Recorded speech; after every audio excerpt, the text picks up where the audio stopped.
فرزند زہرا یہ حالات برے ہیں۔ کاشانۂ بصیرت ایک ایسا مکمل یوٹیوب چینل جس پر محروم بصارت کے لیے بالخصوص اور تمام افراد کے لیے بالعموم سینکڑوں کی تعداد میں اسلامی کتب دستیاب ہیں۔ لہذا گزارش ہے کہ آپ اپنی ذمہ داری نبھاتے ہوئے کاشانۂ بصیرت کو سبسکرائب کرنے کے ساتھ ساتھ بیل آئیکن کو پریس کیجیے تاکہ آپ علم کے حصول کے ساتھ ساتھ مذہب اہل بیت کی اشاعت میں بھی اہم کردار ادا کرتے رہیں۔ کاشانۂ بصیرت، کاشانۂ بصیرت، کاشانۂ بصیرت۔ فرزند زہرا یہ حالات برے ہیں۔ اعوذ باللہ من الشیطان الرجیم، بسم اللہ الرحمن الرحیم۔ رب اشرح لی صدری ویسر لی امری واحلل عقدۃ من لسانی یفقہوا قولی۔ کاشانۂ بصیرت کے قابل احترام سامعین، السلام علیکم۔ معالی الصبتین کی جلد نمبر 2 کی ریڈنگ کا یہ 14واں پارٹ آپ کی سماعتوں کی نظر کیا جا رہا ہے۔ 16ویں مجلس کا آغاز ہو رہا ہے۔ صفحہ نمبر ہے 342 اور ہیڈنگ ہے زوجہ یزید اور اسیران آل محمد۔ بعض روایات کے مطابق ہند بنت عبداللہ ابن عامر ابن قریظ اپنے باپ کی وفات کے بعد حضرت علی کے پاس رہی۔ حضرت علی کی شہادت کے بعد امام حسن کے گھر رہی۔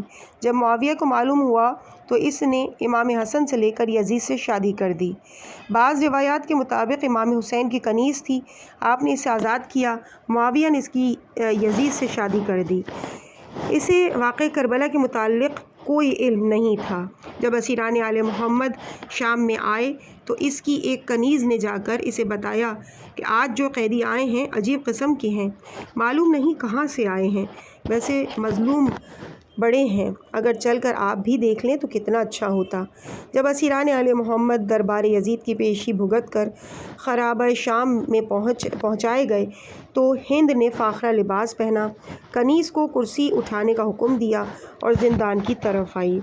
دختر زہرا نے جب ہند کو آتے ہوئے دیکھا تو بہن سے فرمایا، بہن بھلا اس شہزادی کو پہچانو تو، یہ کون ہے؟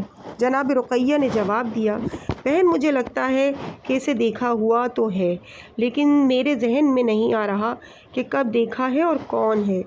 بنت زہرا نے فرمایا، بہن یہ ہند بنت عبداللہ ہے جو کسی وقت ہماری خادمہ تھی، آج کل یزید کی بیوی اور شام کی شہزادی ہے۔ تمام مخدرات عصمت نے سر جھکا لیے۔ ہند کرسی پر آ کے بیٹھ گئی۔ بنت زہرا سے پوچھا، بی بی کیا وجہ ہے؟ میرے آنے سے آپ تمام لوگوں نے سر جھکا لیے ہیں۔ کسی بیوی نے کوئی جواب نہ دیا۔ ہند نے کہا، بی بی آپ لوگ کہاں کے قیدی ہیں؟ دختر زہرا نے فرمایا، مدینۃ الرسول کے قیدی ہیں۔ یہ سن کر ہند کرسی سے اتر کر نیچے بیٹھ گئی۔ بنت زہرا نے فرمایا، کیوں شہزادی کیا بات ہے؟ کرسی کیوں چھوڑ دی؟ ہند نے کہا، بھلا مدینے کی باسی سامنے ہو، وہ خواہ کہ قیدی ہی ہو یا آزاد، یہ کیسے ہو سکتا ہے کہ ان کے سامنے میں کرسی پر بیٹھوں؟ بی بی میں آپ سے ایک گھر کے متعلق پوچھنا چاہتی ہوں، اگر اجازت دیں تو پوچھوں؟ جناب زینب نے فرمایا، شہزادی جو چاہے پوچھ، آخر تو شہزادی ہے اور ہم قیدی ہیں۔ ہند نے کہا، میں آپ سے اپنے آقا حضرت علی کے اہل خانہ کے متعلق پوچھنا چاہتی ہوں۔ بی بی نے فرمایا، جب ہم مدینے سے چلے خانہ علی کے ہر دروازے پر قفل پڑے تھے اور وہ آج تک اپنی ویرانی پر نوحہ خواہ ہیں۔ خانہ علی میں سے تو کس کے متعلق پوچھنا چاہتی ہے؟ ہند نے کہا، اپنے آقا حسین، آقا سجاد، اپنی مخدومہ زینب بنت علی کا حال پوچھنا چاہتی ہوں۔ تمام مخدرات عصمت نے ماتم شروع کر دیا۔ بی بی نے فرمایا، ہند تو نے حسین کے متعلق پوچھا ہے تو سر حسین تیرے بادشاہ شوہر یزید کے سامنے تشت میں رکھا ہے، اور جس میں حسین کربلا کی تپتی ریت پر بلا کفن و دفن پڑا ہے۔ تو نے عباس اور دیگر اولاد علی کے متعلق پوچھا ہے تو ان کے سر ہی نیزوں پر سوار تمہارے دربار میں ہے اور ان کے جسم میدان کربلا میں چھوڑ کے آئی ہوں۔ تو نے سجاد کے متعلق پوچھا ہے تو وہ بیمار ہے، گلے میں طوق ہے، ہاتھوں میں رسیاں اور پاؤں میں بیڑیاں ہیں، اور وہ پہنے در زندان پر بیٹھا ہے جس سے تو پردہ کر کے آئی ہے۔ تو نے زینب بنت علی کے متعلق پوچھا ہے، تو میں زینب بنت علی ہوں، یہ رقیہ بنت علی ہے، اور یہ میری گود میں سکینہ بنت حسین ہے، وہ ام رباب ہیں۔ یہ سنتے ہی ہند نے سر سے چادر اتاری، سر میں خاک ڈالی، قریب ہی ایک پتھر رکھا تھا، اسے اٹھایا اور سر پر پتھر مار کر ماتم کرتے کرتے غش کھا گئی۔ جب غش سے افاقہ ہوا تو بنت زہرا نے فرمایا، ہند تیرا شوہر بڑا سنگ دل ہے، اپنے تعلقات خراب نہ کر، گھر واپس چلی جا۔ ہند اٹھی، اسی طرح برہنہ سر دربار میں آئی اور یزید سے کہا، او مردود، یہ فرزند رسول تو نے شہید کیا ہے۔ یزید نے کہا، اگر میں نے کیا ہو تو کیا ہوگا۔ ہند نے کہا، اللہ تجھ پر لعنت کرے۔ یزید اپنی مسند سے اٹھا اور ہند کے سر پر چادر ڈال دی۔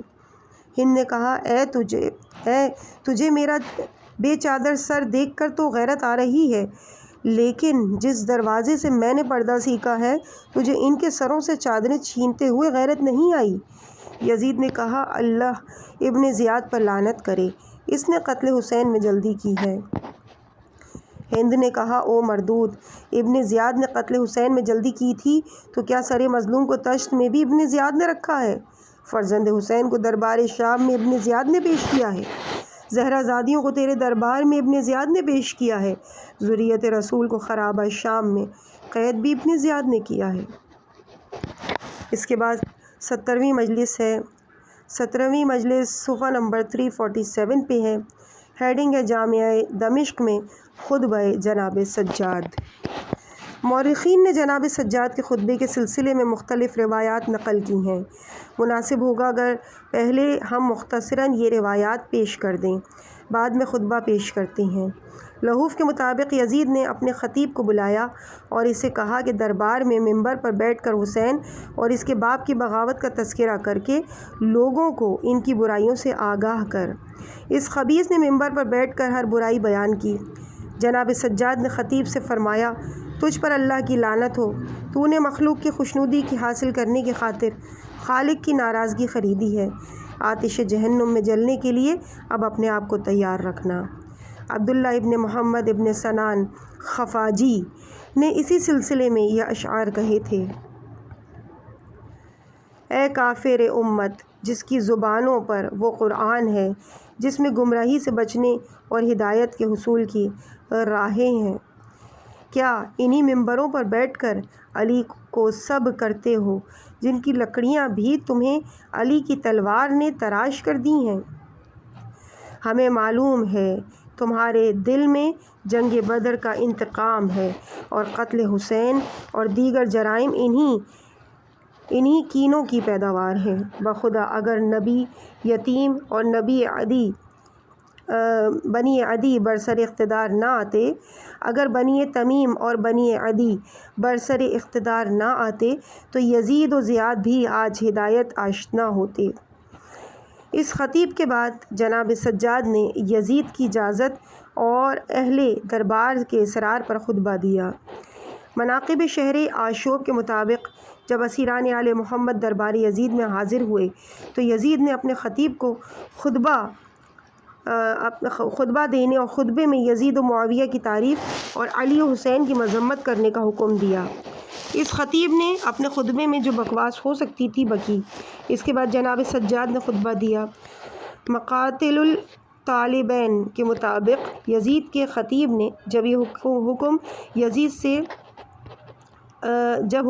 سے خطبہ دیا اور اس میں علی حسین کی بغاوت کا تذکرہ کیا، اس کے بعد یزید نے ہی امام سجاد سے کہا کہ اب آپ منبر پر جا کر اپنے اس دربار میں اعلان معذرت کریں۔ چنانچہ جناب سجاد نے یہ خطبہ دیا۔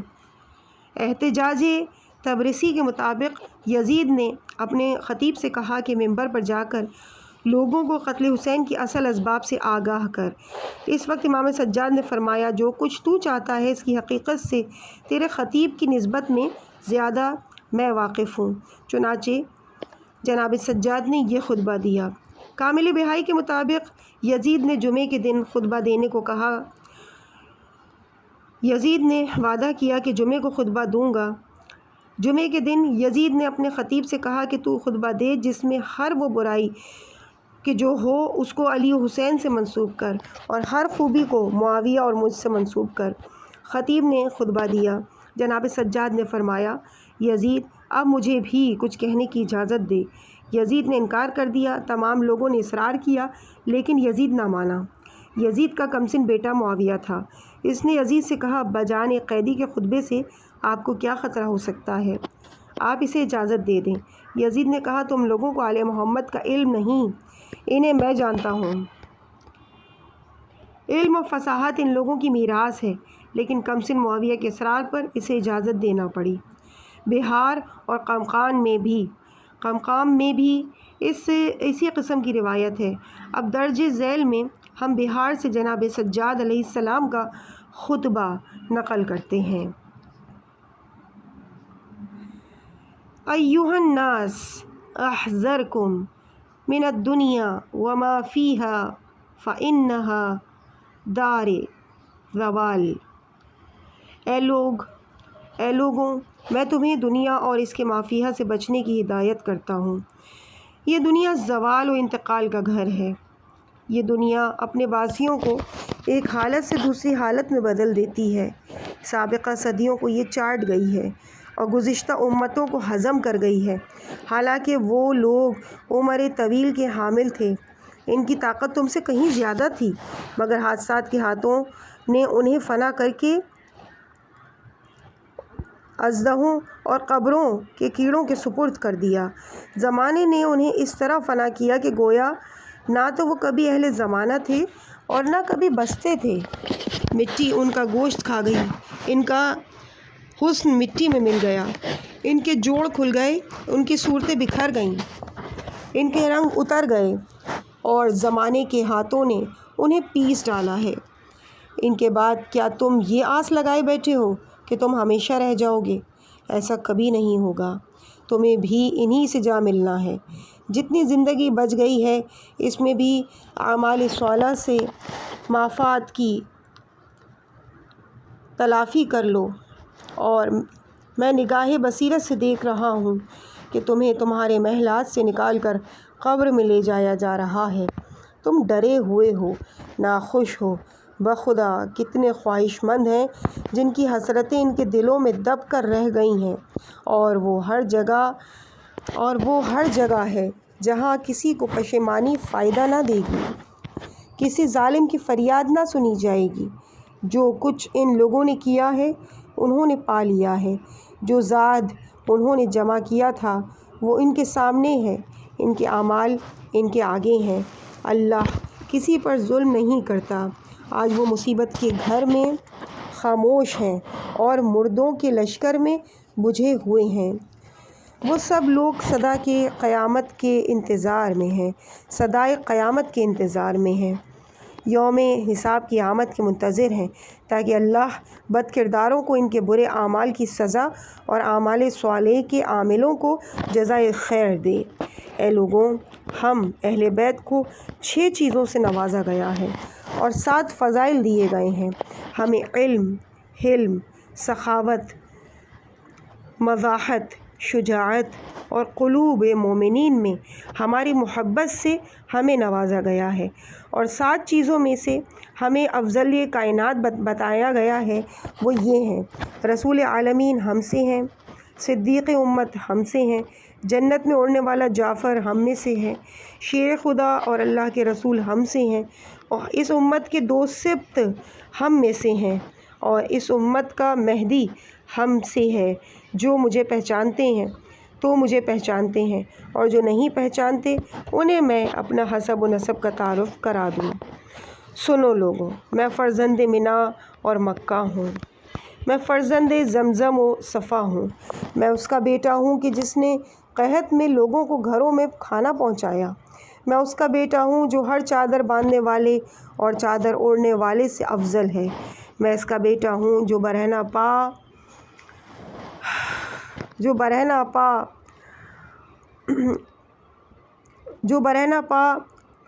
اور جوتا پہننے والے کا سردار ہے، میں اس کا بیٹا ہوں جو ہر طواف اور سعی کرنے والے سے افضل ہے۔ میں اس کا بیٹا ہوں جو ہر حاجی اور لبیک کہنے والے کا آقا ہے۔ میں اس کا بیٹا ہوں جو ہوا میں رابع کے براق ہے۔ میں اس کا بیٹا ہوں جسے مسجد الحرام سے مسجد اقصیٰ تک رات کو سیر کرائی گئی۔ میں اس کا بیٹا ہوں جسے جبرائیل سدرۃ المنتہا تک لے گیا۔ میں اس کا بیٹا ہوں کہ جو مقام ادنیٰ فتدلی تک پہنچ کر منزل قاب قوسین و ادنیٰ پر فائز ہوا۔ میں اس کا بیٹا ہوں کہ جس کا جنازہ ملائکہ نے دو دو ہو کر پڑھا تھا۔ میں اس کا بیٹا ہوں جو اوحیٰ الیہ ما اوحیٰ کا مخاطب ہے۔ میں محمد مصطفیٰ صلی اللہ علیہ وآلہ وسلم کا بیٹا ہوں۔ میں علی مرتضیٰ کا بیٹا ہوں۔ میں اس کا بیٹا ہوں کہ جس نے اس وقت تک لوگوں سے جنگ کی جب تک انہوں نے لا الہ الا اللہ نہیں پڑھا۔ میں اس کا بیٹا ہوں جو رسول خدا کے سامنے 2 تلواروں سے لڑا، 2 نیزوں سے جنگ کی، 2 ہجرتیں کیں، 2 مرتبہ بیعت کی، جو بدر و حنین میں لڑا، جس نے ایک لمحے کے لیے بھی شرک نہیں کیا۔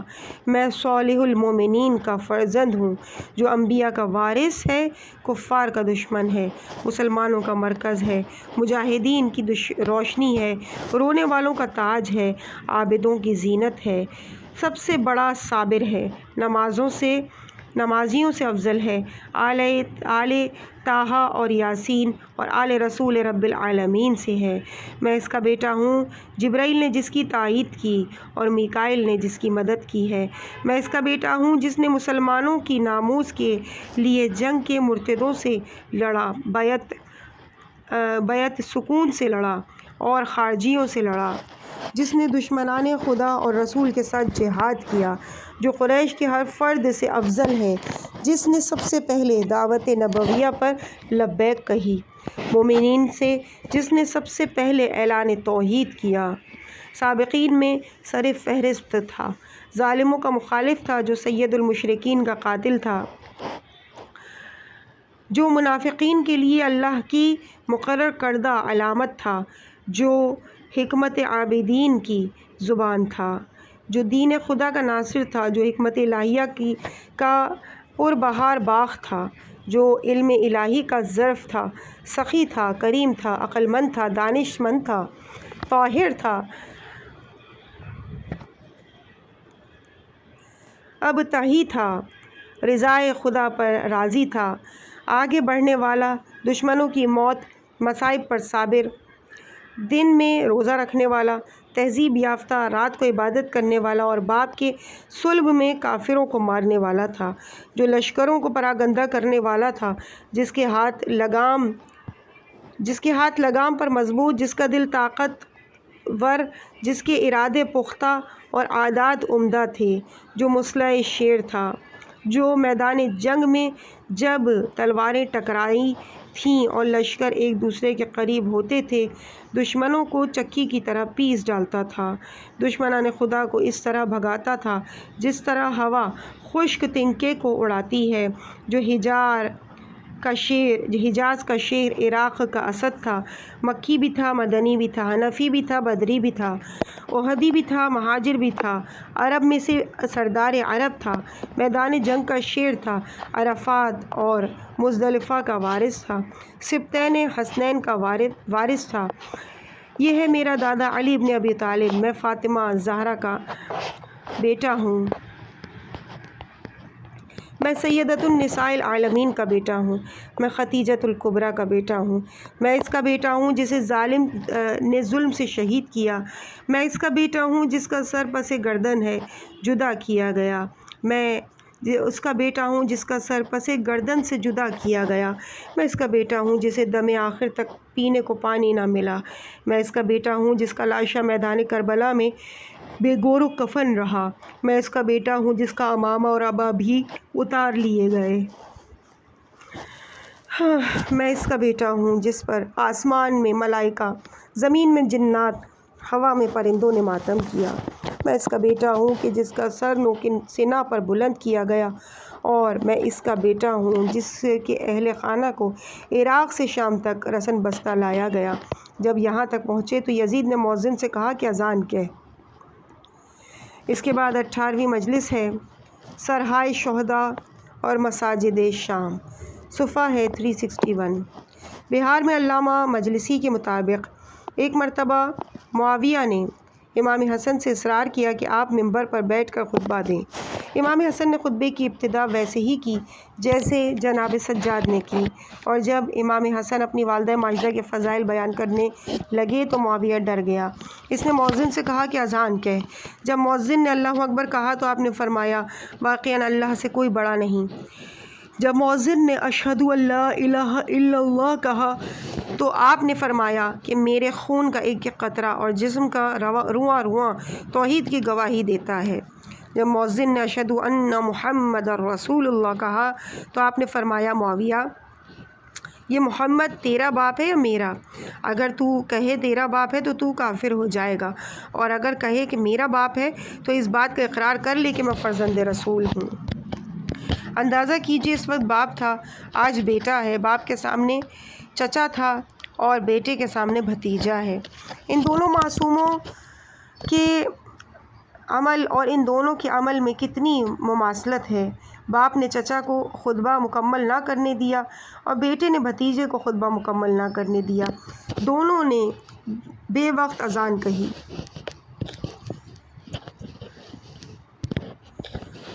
کامل بہائی کے مطابق جب یزید نے مؤذن سے کہا کہ اذان کہو، جب مؤذن نے اللہ اکبر کہا تو جناب سجاد نے فرمایا یہ حقیقت ہے کہ اللہ سے بڑا کوئی نہیں۔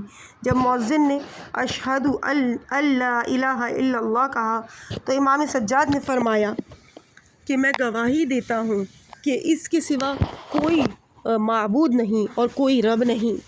جب مؤذن نے اشہد ان محمد رسول اللہ کہا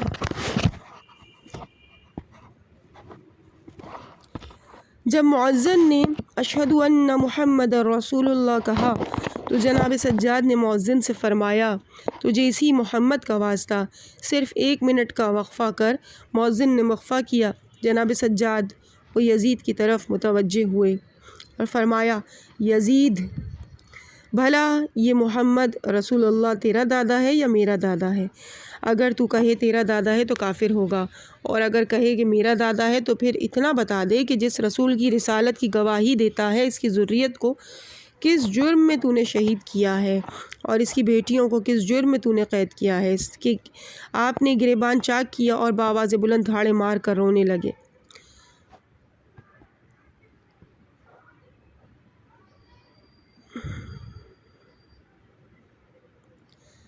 اور فرمایا او یزید اگر دنیا میں اس وقت کوئی شخص یہ دعویٰ کر سکتا ہے کہ محمد میرا دادا ہے تو وہ صرف اور صرف میں ہوں۔ مجھے اتنا بتا دے کہ میرے بابا کو تو نے کس جرم میں 3 دن کا بھوکا اور پیاسا شہید کیا ہے، اور نبی زادیوں کو عراق سے شام تک بے پالان کے اونٹوں پر بلا مخنا و چادر کس جرم میں قید کیا ہے، اور یزید تو کس منہ سے محمد رسول اللہ کہتا ہے اور قبلے کی طرف منہ کر کے نماز پڑھتا ہے۔ یزید نے مؤذن سے کہا جلدی کر اقامت کہہ۔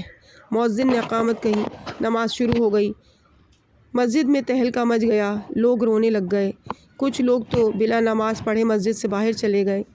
اس کے بعد یزید نے حکم دیا در دربار پر سولی چڑھایا گیا سر حسین اتار لیا جائے اور دیگر مساجد کے دروازوں پر جتنے شہداء کے سر لٹکائے گئے ہیں انہیں بھی واپس لایا جائے۔ کامل بہائی کے مطابق یزید کے حکم سے تمام شہداء کے کچھ سر دمشق کے مختلف دروازوں پر آویزہ کیے گئے تھے اور کچھ سر دمشق کی بڑی بڑی مساجد کے دروازوں پر معلق کیے گئے تھے، اور سر غریب زہرا دربار کے دروازے پر سولی پر چڑھا دیا گیا تھا۔ اس خطبے کے بعد سر اتار لیے گئے اور سر 40ویں دن اتارے گئے۔ ان محققین کے لیے یہ روایت بھی لمحہ فکریہ ہے کہ جو یہ کہتے ہیں کہ شام میں کل مدت قید 7 دن تھی۔ سرکار بہائی جو اپنے تقدس اور تحقیق میں وہ مقام رکھتے ہیں جو آج کے فخر المحققین ان کی خاک پا تک بھی نہیں پہنچ سکیں، ان کے مطابق ورود شام کے 40ویں دن جناب سجاد نے جامع دمشق میں خطبہ دیا اور اسی دن سر دروازوں سے اتارے گئے۔ اس روایت سے مدت قید کا اندازہ کیا جائے اور پھر اس تحقیق کو بھی سامنے رکھا جائے کہ سادات نے پہلا چہلم شام سے واپس آ کر کربلا میں کیا۔ ہم نے سابقاً تحقیق و تجزیہ پیش کیا اور یہی یہاں بھی عرض کیے دیتے ہیں کہ ایک ہفتہ قید والی روایت اموی دسترخوان پر پلنے والے مورخین کی تیار کردہ ہے اور کسی اعتبار سے قابل اعتماد نہیں۔ مذکورہ روایت میں آپ ملاحظہ فرمائیں، یزید نے یہ نہیں کیا کہ آل محمد کو رہا کرتا ہوں، یزید نے صرف سروں کو سولیوں سے اتارنے کا حکم دیا۔ بنابراین جن روایات میں زندان شام کی کیفیت بتائی گئی ہے، اس میں نہ گرمی سے تحفظ تھا اور نہ سردی سے، اور اسیران آل محمد کے چہرے پھٹ گئے تھے کے مطابق یہی معلوم ہوتا ہے کہ مدت قید 1 سال سے کم نہیں ہے۔ مترجم بہار کے مطابق اس کے بعد جناب سجاد نے فرمایا کہ یزید، اگر تجھے یہ معلوم ہوتا کہ تو نے ذریت رسول کے ساتھ کتنا بڑا ظلم کیا ہے، اور اگر تو اس کے انجام سے آگاہ ہوتا تو پہاڑوں میں نکل جاتا، مٹی پر سوتا، تجھے نیند نہ آتی، تو اپنے کیے پر عمر بھر نادم رہتا۔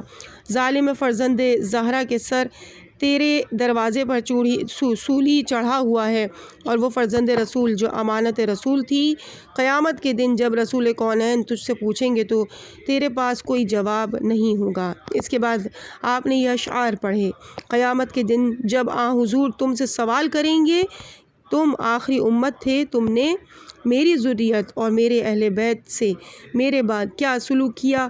ان میں سے کچھ قیدی تھے اور کچھ خاک و خون میں غلطہ تھے۔ اس کے بعد 19ویں مجلس کا آغاز ہو رہا ہے۔ صفحہ 366، ہیڈنگ شاہ روم کا قاصد۔ بہار کے مطابق ایک نصرانی شاہ روم کی طرف سے ایک پیغام لے کر یزید کے پاس آیا۔ اس کی موجودگی میں یزید کے سامنے سر مظلوم زہرا پیش کیا گیا۔ جب نصرانی نے سر فرزند رسول دیکھا تو پہچان لیا اور بے ساختہ رونے لگا، آنسوؤں سے اس کی داڑھی تر ہو گئی۔ یزید سے کہا: یزید، اس وقت میں تجارت کرتا تھا، ایک مرتبہ کچھ سامان تجارت لے کر مدینے آیا، نبی کونین کے حسن خلق کی تعریفیں روم میں بھی سنا کرتا تھا، ملاقات کو دل چاہا، خالی ہاتھ بھی نہیں جانا چاہتا تھا، اور یہ بھی معلوم نہ تھا کہ حضور کو کیا پسند ہے۔ اتفاقاً جناب سلمان فارسی سے ملاقات ہو گئی، پس ان سے میں نے پسند نبوی کے متعلق پوچھا تو انہوں نے بتایا کہ حضور کو خوشبو بہت پسند ہے، چنانچہ میں اپنی حیثیت کے مطابق خوشبو لے کر آپ کی خدمت میں حاضر ہوا۔ آپ ام المومنین ام سلمہ کے گھر تشریف فرما تھے، پردہ ہوا، مجھے اندر لے جایا گیا، میں آپ کا حسن و جمال دیکھ کر حیرت زدہ ہو گیا، میں نے خوشبو پیش کی، آپ نے پوچھا یہ کس لیے ہے؟ میں نے عرض کیا کہ یہ حقیر سا ہدیہ ہے۔ آپ نے پوچھا تیرا نام کیا ہے؟ میں نے عرض کیا مجھے عبدالشمس کہتے ہیں۔ آپ نے فرمایا عبدالشمس کی بجائے نام عبدالوہاب رکھ لے، اگر تو اسلام قبول کر لے تو میں تیرا ہدیہ قبول کر لوں گا۔ میں نے جب آپ کا حسن جمال اور خلق کرم دیکھا تو متاثر تو پہلے ہی ہو چکا تھا، آپ کی دعوت کے بعد کچھ دیر کے لیے میں نے سوچا کہ مجھے انجیل کی وہ آیت یاد آ گئی جس میں خاتم النبیین کی بشارت تھی اور اس میں آپ کا نام احمد بتایا گیا تھا۔ میں نے عرض کیا قبلہ آپ کا نام کیا ہے؟ آپ نے فرمایا وہی جو تمہاری انجیل میں لکھا ہے۔ میں نے عرض کیا حضور آپ تو محمد کہلواتے ہیں۔ آپ نے فرمایا درست ہے، آسمانوں میں محمد ہوں کیونکہ جتنی تعریف میری کی جاتی ہے اور کسی اور کی نہیں ہوتی، اور زمین میں میں احمد ہوں کیونکہ مجھ سے زیادہ حمد خدا کرنے والا کوئی نہیں ہے۔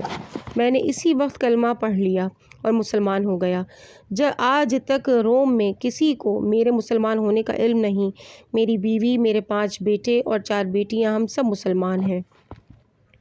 اس وقت میں اپنی قیام گاہ میں واپس چلا گیا، روزانہ آپ کی خدمت میں آنا میرا معمول تھا۔ ایک دن میں حضور کے پاس بیٹھا تھا، یہی شہزادہ جس کا سر آج تیرے دربار میں اسی حالت میں تجھے پیش کیا گیا ہے، حضور کے پاس آیا۔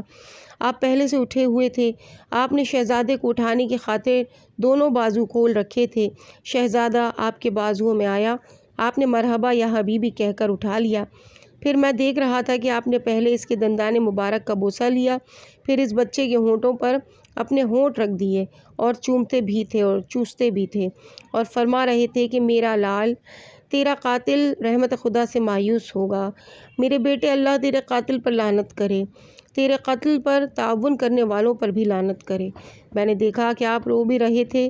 دوسرے دن میں مسجد میں حضور کے پاس بیٹھا تھا، یہی شہزادہ اپنے بھائی حسن کے ساتھ آپ کی خدمت میں آیا اور عرض کی، نانا جان، ہم دونوں بھائی کشتی لڑتے وقت آپ انصاف فرمائیے، ہم دونوں بھائی کشتی لڑتے ہیں، آپ انصاف فرمائیے اور بتائیے کہ ہم میں طاقتور کون ہے۔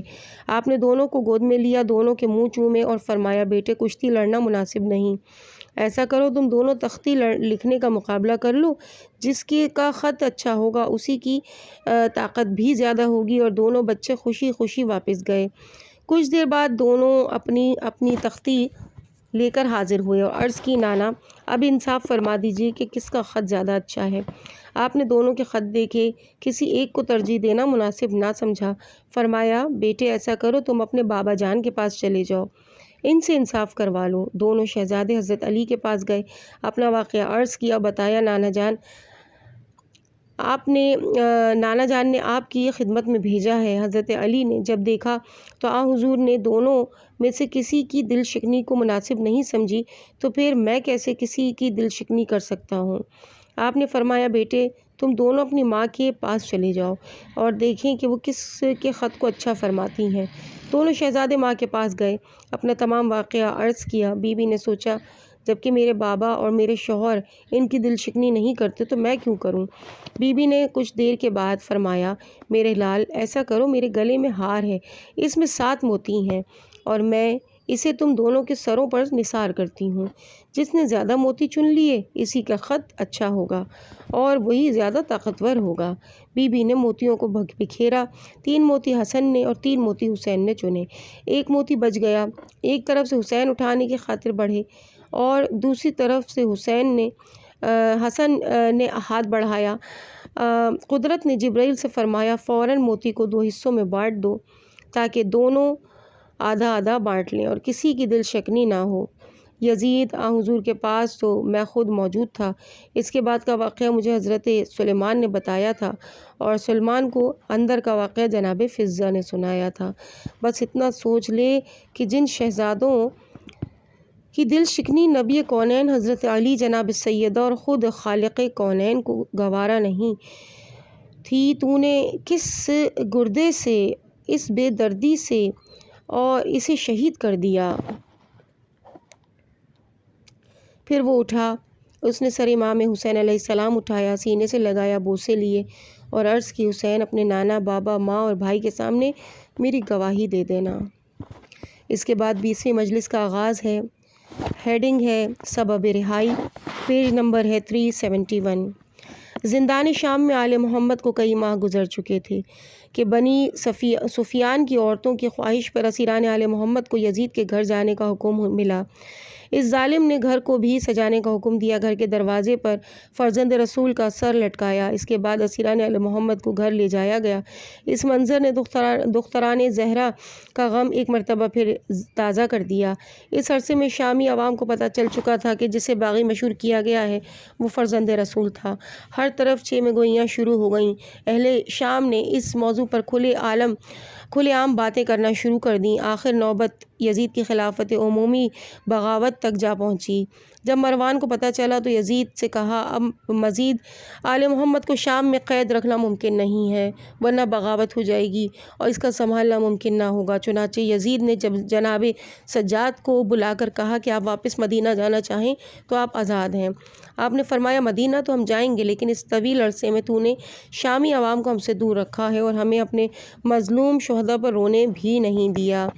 مدینہ واپسی سے پہلے ہمیں ایک کھلا مکان دے، ہمیں ماتم کرنے کی کھلی اجازت دے، شامی مردوں کو میرے پاس اور شامی مستورات کو دختران زہرا کے پاس آنے کی کھلی اجازت دے۔ 1 ہفتے تک سیاہ لباس پہن کر ہم ماتم کریں گے، اس کے بعد شام سے جائیں گے۔ جب آل محمد نے ماتم شروع کیا اور لوگوں کے سامنے حقیقت حال واضح ہوئی تو شام کی فضا یزید کے لیے تنگ ہو گئی۔ چنانچہ اس نے شامیوں کے ذہن صاف کرنے کی خاطر ایک دن لوگوں کو جامع مسجد دمشق میں بلایا۔ جب لوگ جمع ہو گئے تو یزید نے کہا لوگ کہہ رہے ہیں کہ فرزند رسول کو میں نے شہید کیا۔ میں تمہیں بتا دوں کہ نہ تو میں نے شہید کیا اور نہ ہی شہید کرنے کا حکم دیا۔ عراق میں میرے گورنر ابن زیاد نے میرے اجازت کے بغیر یہ جسارت کی ہے۔ ایک شامی نے کھڑے ہو کر کہا اگر بات یہی ہے جو تو کہہ رہا ہے تو پھر تو نے ذریت رسول کو اپنے ہاں قید کیوں رکھا؟ فرزند رسول اور دیگر اہل بیت رسول کے شہداء کے سروں کو سولی پر کیوں چڑھائے رکھا؟ کیا تو نے ابن زیاد سے باز پرس کی ہے؟ کیا تو نے اس کے خلاف فرزند رسول کے قتل کا مقدمہ چلایا ہے؟ یزید لاجواب ہو گیا۔ اس نے سپاہیوں سے کہا کہ اس آدمی کو باہر لے جاؤ، یہ مجھے بات نہیں کرنے دے گا۔ سپاہی اسے باہر لے گئے، پھر حکم دیا کہ تمام سپاہی تلوار بدست ہر آدمی کے ساتھ کھڑے ہو جاؤ، اگر کوئی بولے تو اسے قابو کر لو۔ اس کے بعد یزید نے شام سے جانے والے کمانڈروں عراقی موجود کمانڈروں کو حاضر ہونے کا حکم دیا۔ جب وہ حاضر ہو گئے تو یزید نے شبس ابن ربی سے کہا کہ تجھ پر لعنت ہو، کیا تو نے حسین کو قتل کیا ہے یا میں نے تجھے قتل حسین کا حکم دیا تھا؟ شبس نے کہا آپ نے تو نہیں کہا تھا اور نہ ہی میں نے اسے قتل کیا ہے، بلکہ اسے تو اس مساہر ابن رہیبہ نے قتل کیا ہے۔ یزید نے مساہر سے پوچھا تجھ پر اللہ کی لعنت ہو، کیا تو نے اپنی مرضی سے حسین کو قتل کیا ہے یا میں نے تجھے قتل حسین کا حکم دیا تھا؟ مساہر نے کہا نہ آپ نے حکم قتل دیا ہے اور نہ ہی میں نے قتل کیا ہے، بلکہ اسے قیس ابن ربی نے قتل کیا ہے۔ یزید نے قیس سے یہی سوال کیا، قیس نے وہی جواب دے کر بہانہ بنایا اور کہا کہ شمر نے قتل کیا ہے۔ یزید نے شمر سے پوچھا، شمر نے کہا اللہ قاتل حسین پر لعنت کرے۔ یزید نے کہا کس نے قتل کیا ہے؟ شمر نے کہا سنان ابن انس نے۔ یزید نے سنان سے وہی سوال کیا، سنان نے کہا اللہ قاتل حسین پر لعنت کرے۔ اب یزید غصے سے بھر گیا اور کہنے لگا تم سب پر اللہ کی لعنت ہو، ہر ایک دوسرے کے سر پر تھوپنا ہے اور بتاتے کیوں نہیں کہ قاتل کون ہے؟ ہر کوئی ایک دوسرے کے سر پہ تھوپتا ہے، بتاتے کیوں نہیں کہ قاتل کون ہے؟ قیس ابن ربی نے کہا کہ اگر میں قاتل بتا دوں تو مجھے امان ہوگی؟ یزید نے کہا ہاں تجھے امان ہے، بتا قاتل حسین کون ہے؟ قیس نے کہا وہ شخص قاتل حسین ہے جس نے حسین کو باغی کہا ہے، جس نے فرزند رسول پر پانی بند کرنے کا حکم دیا ہے، جس نے جگر پارہ زہرا کے خلاف اسلحہ جمع کیا ہے، لشکر اکٹھے کیے ہیں اور ایک لشکر کے بعد دوسرا لشکر عراق بھیجا ہے، جس نے قتل فرزند زہرا کے خاطر بے پناہ دولت خرچ کی ہے۔ یزید نے کہا تجھ پر اللہ کی لعنت ہو، صاف کیوں نہیں بتاتا؟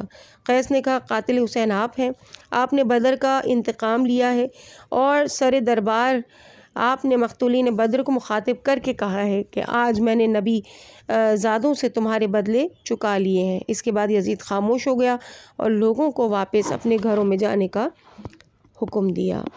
اس کے بعد 21ویں مجلس ہے اور یہ بتاتی چلوں کہ یہ اس فصل کی آخری مجلس ہے۔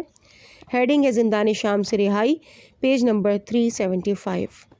جو شخص بھی اعمال و افعال یزید میں ذرا سی توجہ کرے وہ یہ تو سوچ بھی نہیں سکتا کہ یزید تا دم آخر قتل فرزند رسول پر پشیمان ہوا ہوگا۔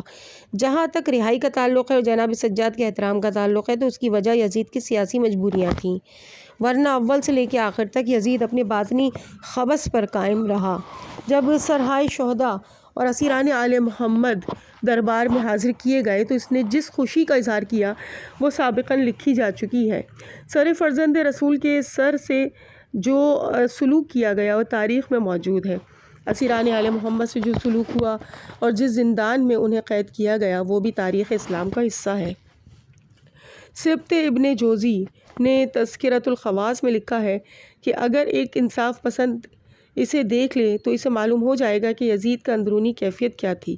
سبت ابن جوزی کے مطابق شہادت فرزند رسول کے بعد یزید نے ابن زیاد کو اپنے پاس بلایا اور اسے بہت سارا انعام دیا، بیش قیمت تحائف دیے، تخت حکومت پر اسے اپنے ساتھ بٹھایا اور اپنا ندیم خاص قرار دیا، حتیٰ کہ اپنی مستورات سے اس کا پردہ تک ختم کر دیا۔